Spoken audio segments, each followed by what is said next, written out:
Born on August 12, 1801, John Cadbury was an unassuming Quaker from Birmingham. His parents were fairly wealthy, he was devoted to his faith, and he served as an apprentice to a tea dealer in 1818.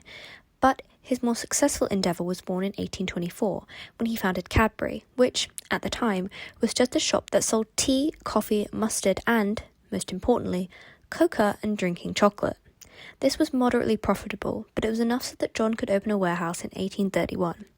And, by 1842, he was selling 16 varieties of drinking chocolate and 11 different cocoas. He joined forces with his brother, Benjamin, thus establishing the Cadbury Brothers in 1846, and in 1849, Cadbury produced its first chocolate bar. John and Benjamin left the business in 1861, and it was taken over by John's sons, Richard and George. A very pivotal moment in the story was in 1879, when they took their company to the countryside, a very unprecedented move, and opened the Vaughanville factory. And, some years later, in 1893, George opened a model village nearby for the workers to live in to provide them with better living conditions. To this day, Cadbury is the second largest manufacturer of chocolate globally, and the Vaughanville factory still produces much chocolate. But, along with the historic factory, you can also find Cadbury World, an interactive attraction which showcases the history of Cadbury and their famous chocolates. The attraction opened in August 1990 as a tool to improve public relations, and has expanded since. I visited Cadbury World twice, once in 2022 and most recently in August 2025. I'm going to give you a rundown and review of the experience to help you decide if you should visit yourself.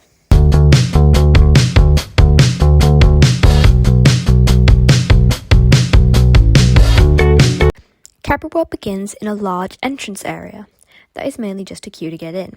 There's a cafe and the gift shop, but these are also kind of part of the exit as this area serves that purpose as well. They do also often have characters here. On my visit, Freddo and the Caramel Bunny were out, so I guess that's cool and fun for younger visitors. Anyways, the main event starts once you join the always long for some reason queue and enter the world of Cadbury. The first part of the tour takes you through the history of chocolate itself, beginning in an Aztec jungle. This part is honestly my favourite bit of the whole experience as it is so well themed. It is very short, but there are little screens with games to play on them, and seeing what everyday objects come from is obviously interesting.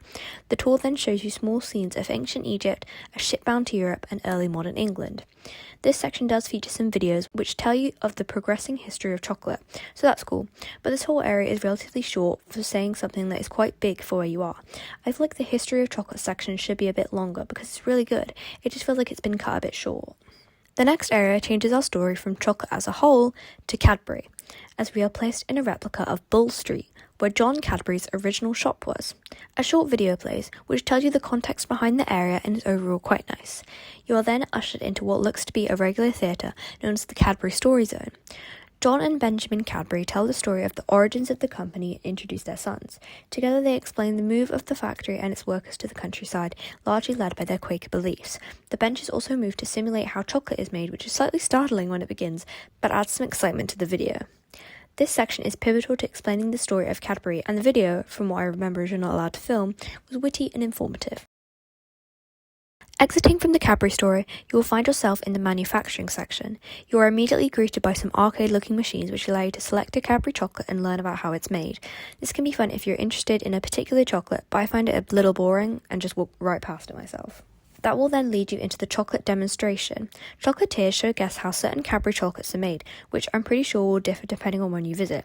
These demonstrations can be fairly fun and entertaining, but it does all depend on who is leading it. There also can be an issue of seeing it, as there is only one in a small space, but if you're desperate to see one with a good view, I would just wait until the next one begins because I don't think there's a long gap in between them. The next section is chocolate tasting, which is exactly as it sounds. You enter a room where you can watch people making actual Cadbury chocolate live that you can purchase later.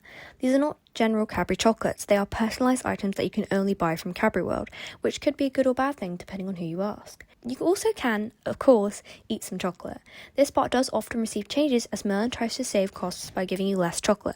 When I went in 2022, we received chocolate buttons and could pick a topping to add to them. However, in 2025, I got melted chocolate and could add toppings such as marshmallows, Oreos, or Jelly Babies. If anyone was wondering, I did get marshmallows, and it was great. A new addition to the tour, you then move on to the Have a Go area, where guests are allowed to write things in melted chocolate and just sort of aimlessly push it around with the tools you saw in the demonstration earlier.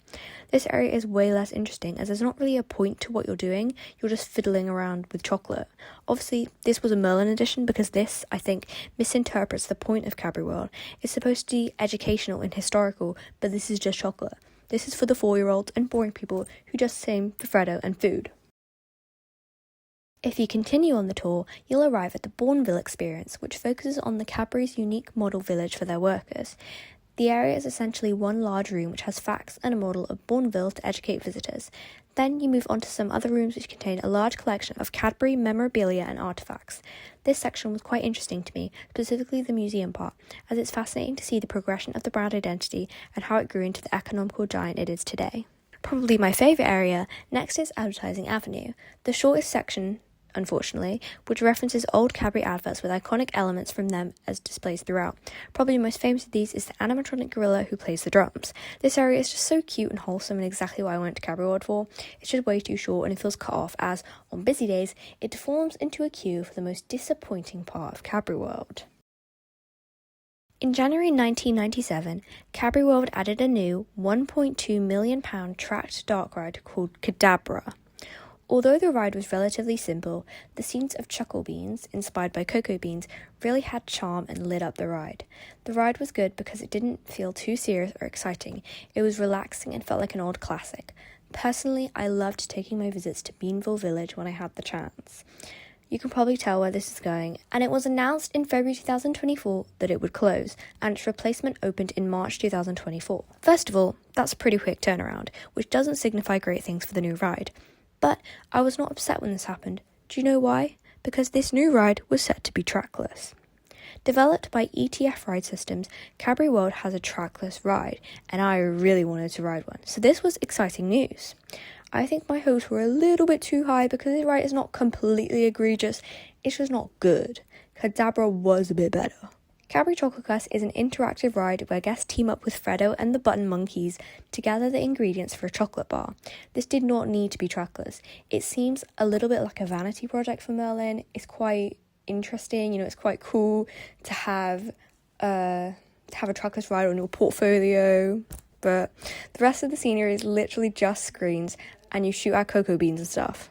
It's also about 4 minutes long, which is on the shorter side of rides, but it feels like so short. Like I'm half convinced they don't even need a dark ride here at this point. Needless to say, I'm quite disappointed by Cadbury Chocolate Quest. I thoroughly enjoyed Cadabra, and the ride was so highly anticipated due to the trackless system, and it just completely fell short. You usually have to wait a while to get on, so it worsens your opinion as it doesn't feel worth it. You exit into the shop from the beginning, and that is the end of the main tour portion. The Cadbury World tour has so much potential, and it is quite shocking that you don't visit any actual factory, even though you are right next to the actual factory. It has some interesting portions at the start with the Bourneville and advertising areas, but it also has dips in quality with the Have a Go and Cadbury Chocolate Quest. The pacing also felt slightly wrong, however this point is really hard to articulate. It just feels like you move really fast through sections of nothing and then wait in a long queue for short experiences. In conclusion, there's not really enough in the Cadbury tour. I think it could be improved by revamping the dark ride and adding more to do, and obviously let you in the factory if that can be arranged. Your Cadbury World experience doesn't end at the tour though, as you can always take a step outside. Next to the scenic car park, Cadbury World's garden essentially features a few experiences. First is the African Adventure Play Area, which is a small playground loosely themed around where cocoa beans come from. It also has an event space where, when I visited in 2025, there was a small Freddo show, which was like a dance party I assume. I don't really know, I didn't watch it. Finally, there's a 4D cinema. The film takes you into a Cadbury World filled with liquid dairy milk, a crunchy roller coaster, and a cream egg airship piloted by the Caramel Bunny. The cinema features the classic glasses and moving seats. This film is quite entertaining if a bit on the short side, but has not been changed in a while. I think it would be interesting if there was a few different films to watch. It would definitely keep people for a bit longer after their tour. There is also a little food stand and tables where you can eat before or after your tour. Overall, Cadbury World is an interesting attraction. It is certainly unique in its theme and execution. There has always been problems, but I believe that large issues started arising when Merlin took over. I think that Cadbury World would be better handled and managed by a different company, as the commercialisation of Merlin doesn't really fit here. Cadbury World is an excellent place to visit, especially for families and children and avid chocolate fans. I don't think it's really a place that warrants a revisit for many years. The highlights for me are definitely the educational historical elements, such as the Aztec Jungle and Advertising Avenue.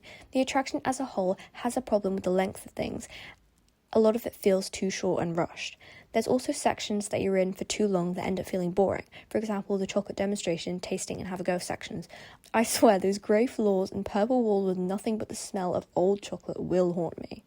The other obvious dips in quality are with the Cadbury Chocolate Quest ride and the 4D cinema, which I think are both in desperate need of an update. I would recommend a visit to Cadbury World if you haven't been before, but if you've gone in the last 5 years, it's probably the same, if not worse. Thank you so much for watching until the end. If you enjoyed the video, maybe like, subscribe, or watch another one. You can let me know in the comments how you feel about Cadbury World or if you're going to visit soon. Thanks again, and I hope to see you soon. Goodbye!